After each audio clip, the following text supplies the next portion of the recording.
பல ஏற்றத்தாழ்வுகளை காதலே சரி செய்யும். அதை பற்றி உங்கள் கருத்து என்ன? உண்மைதான். காதல் மட்டும் இல்லை என்றால் எனக்கு நீங்களும் நானும் கூட இப்படி உட்காந்து பேசியிருக்க முடியாது. அது காதல் என்பது வெறும் ஆணும் பெண்ணுக்கு மட்டும் வருவது அல்ல.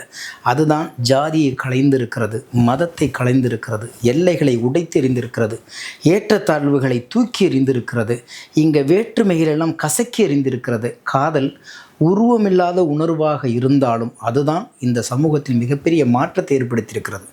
ரசிக்க வைத்திருக்கிறது, ருசிக்க வைத்திருக்கிறது, அழுக வைத்திருக்கிறது, இங்கே கலைகளை படைக்க வைத்திருக்கிறது, கண்ணீரை ருசிக்க வைத்திருக்கிறது.